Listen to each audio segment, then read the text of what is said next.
Welcome to Down the Garden Path, where we discuss down-to-earth tips and advice while doing our best to help you seasonally manage your garden and landscape. I'm Joanne Shaw, owner of Down2Earth Landscape Design, and with me is my co-host and co-author, Matthew Dressing. Good day, everyone, and thank you for joining us. I'm Matthew Dressing, owner of Natural Affinity Garden Design. As landscape designers and gardeners, we believe it's important and possible to have great gardens, which are sustainable and low maintenance, and we want to help you make it happen. Yes, and welcome and thank you for joining us on Down the Garden Path.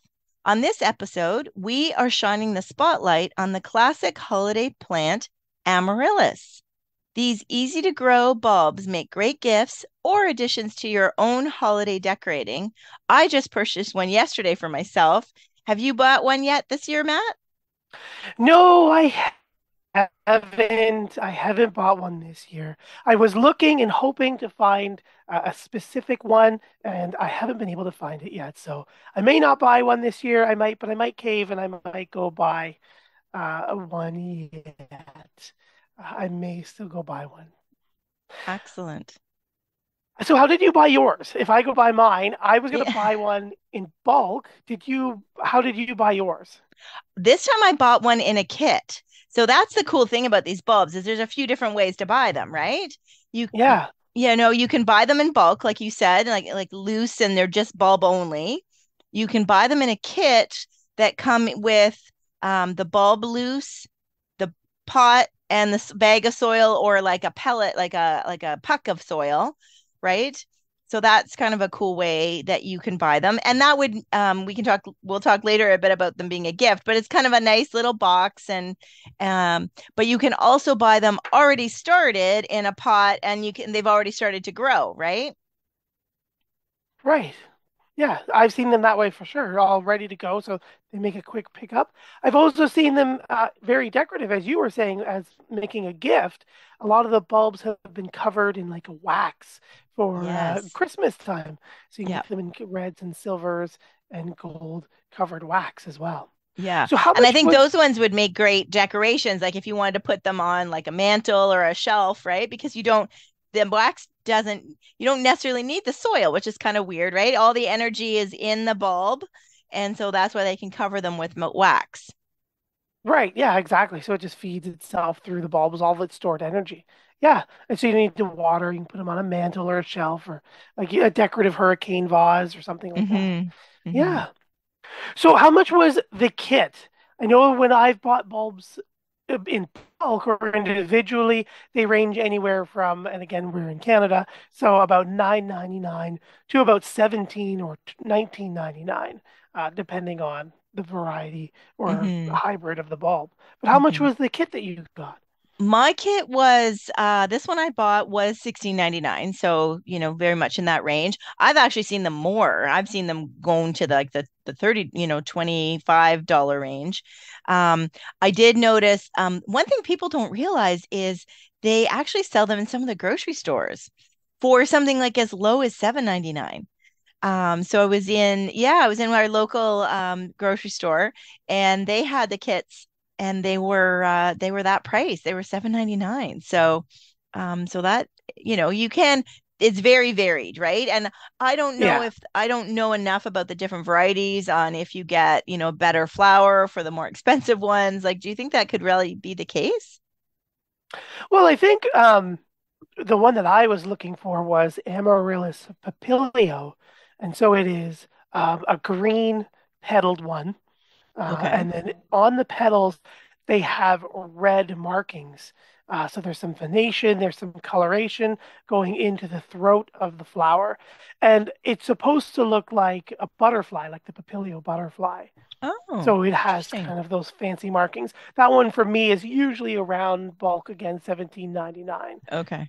So it does come down to just that unique and Yeah. interesting variety. And when you say green, like a lime green? No, not so much like a lime or a chartreuse, almost just like a faded or a translucent dark green. Really So there's interesting.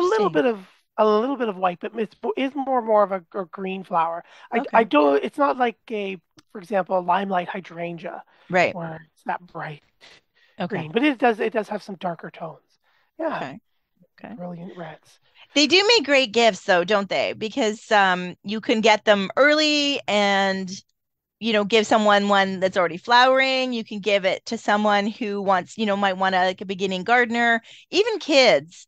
I think they make a great good gift for kids. And I know my mother-in-law used to bring them into the kindergarten class because once they start growing, so for anybody who's not familiar, the bulb is a very big bulb, much bigger than a tulip bulb, and then it usually sends up leaves first, doesn't it?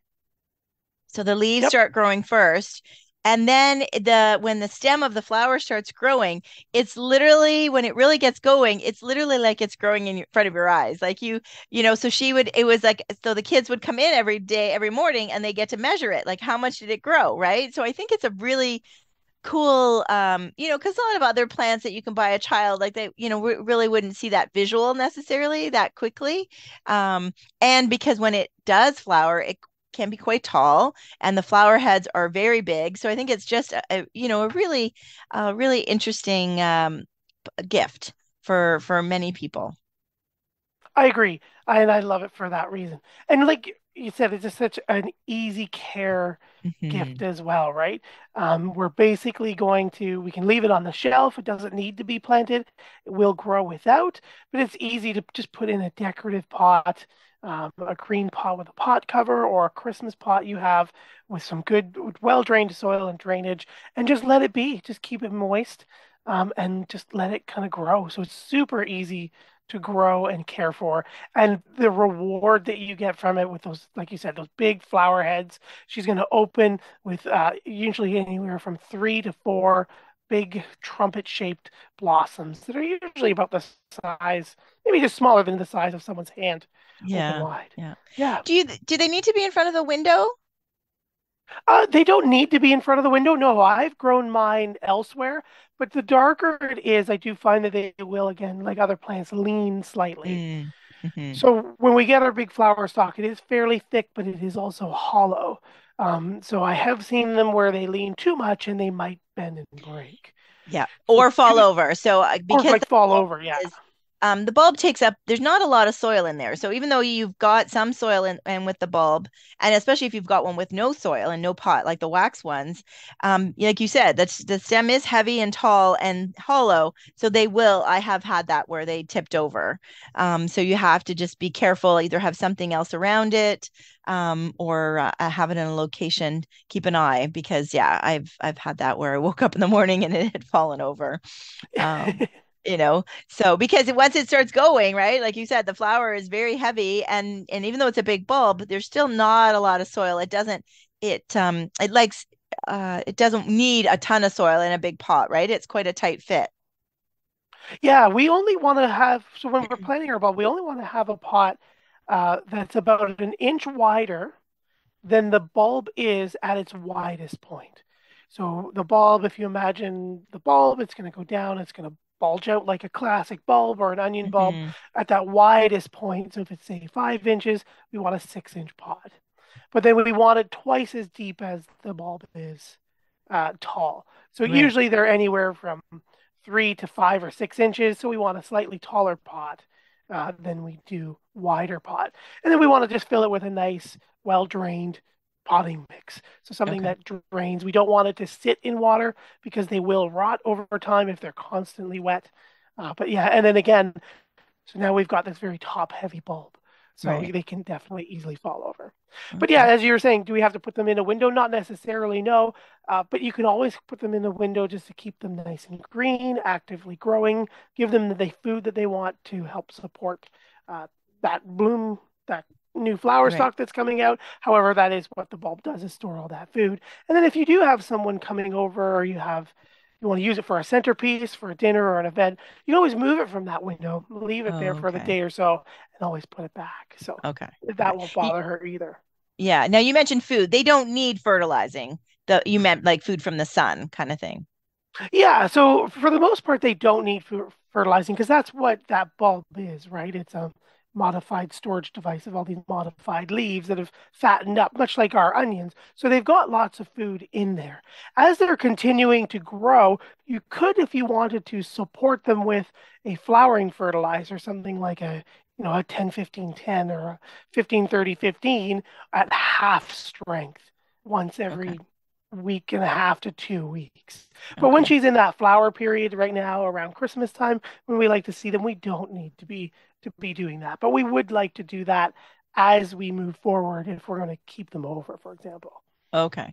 Now, how long do we know how long it typically takes from when you buy the bulb and you plant it in the kit to them growing? Because I know sometimes I've opened the kit and they've started already growing, right? And they're not even in the soil yet.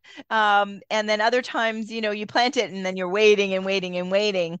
So, Yeah, that planting and the waiting and waiting and waiting is usually where they've gotten to the bulb very quickly, and you can plant it fairly quickly and it'll grow, or it focuses on its roots first and then it grows up.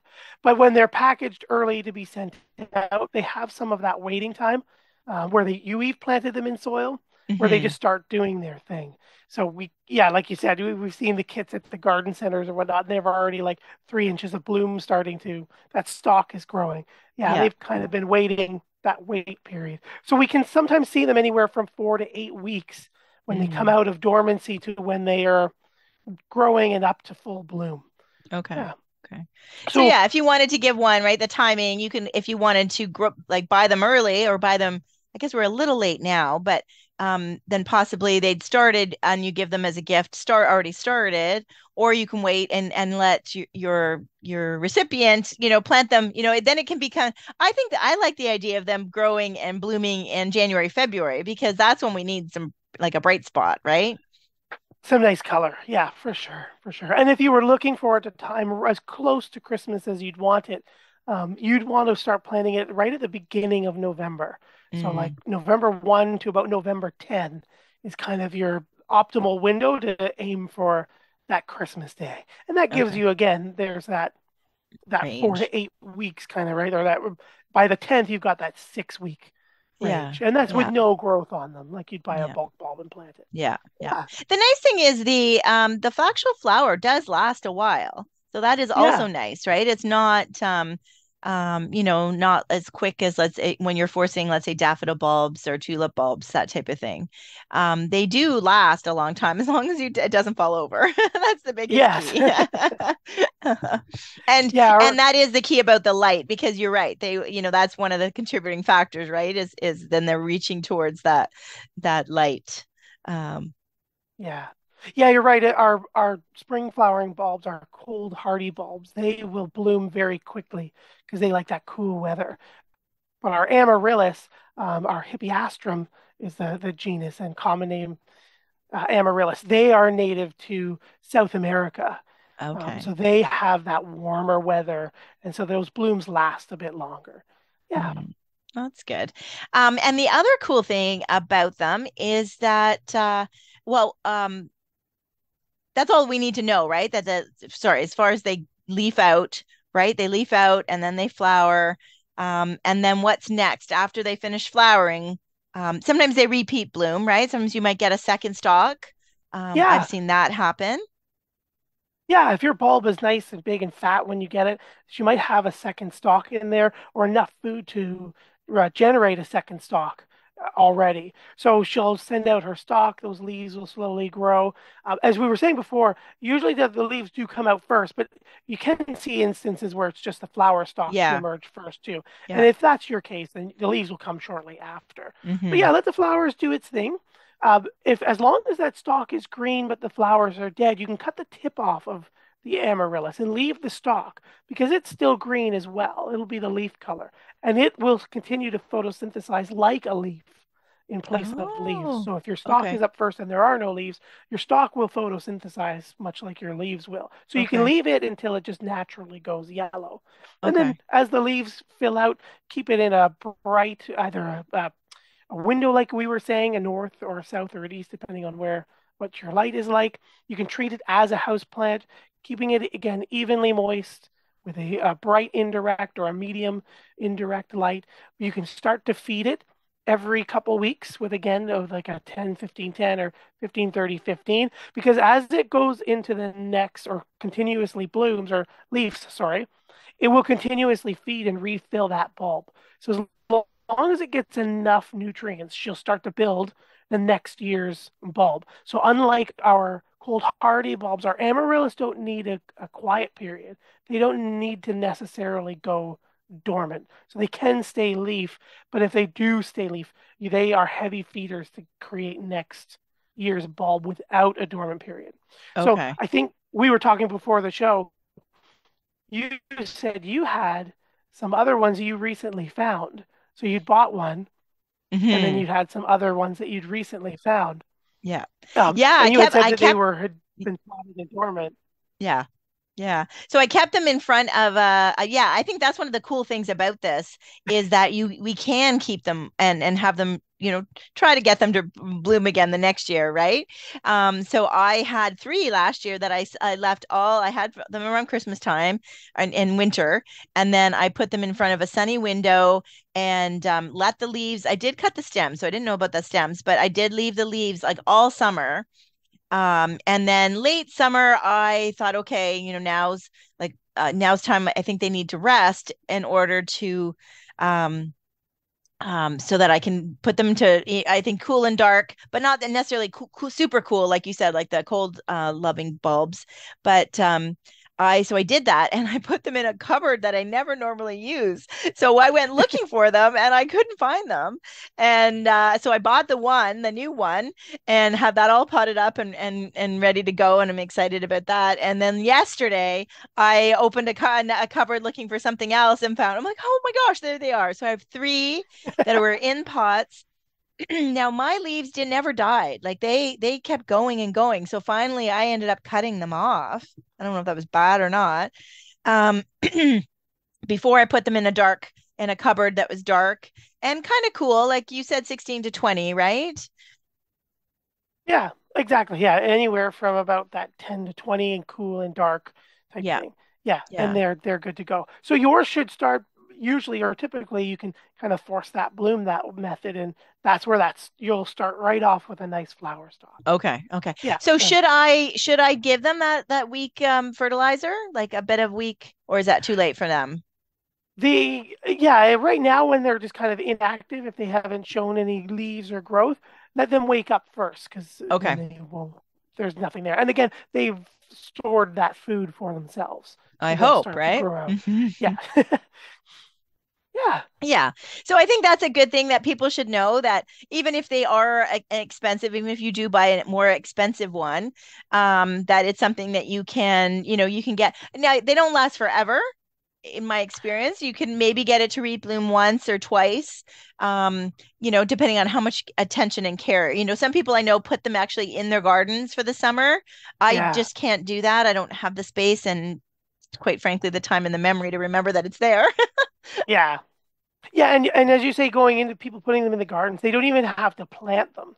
They can leave them in the pots and then treat them like house plants. So remember, Okay. as we say on the show often, we want to stagger the plant from going into bright indirect light for a house plant into direct sun. So kind of treating it like your normal house plant so they don't burn, but slowly putting them out. And then yeah, the maintenance thing is like you were saying, you wouldn't remember that to go out and water that little pot with all that. So yeah, that becomes an issue. But yeah, you could keep them outdoors as an outdoor plant, and then just before frost, you'd want to bring them in because again, it's a tropical bulb. They will not take the freeze like a tulip. Ah, perfect. Perfect. So yeah, so we just wanted to share with everybody about this Yeah, cool plant. Very popular, and it doesn't have to be red. They can be white. Like Matt loved the green one. The one I did buy this year is a white one. So yeah, so I think that's a nice cool thing too, is there's a lot of, you often see the red one, right? Like I think when you yeah, when you Google Amaryllis, when you think of the red one because of Christmas, and but you can get pink, you can get white, you can get variegated red and white, and this cool green one sounds very cool. yeah. And as well as all those colors, they often will now come in singles and doubles. So you'll have the Ah, classic where you can see right into the center, or the doubles, meaning it has a second or two and a half rows of petals within that trumpet. So Yeah, there's so many great varieties to grab. Hmm. Hmm. Yeah, so we'd love to hear from you if you grow them or if you've grown them in the past. Please let us know. Drop us an email and let us know. That's right. And you can email us anytime at downthegardenpathpodcast@hotmail.com. So thank you so much for joining us with this impromptu episode of All About Amaryllis.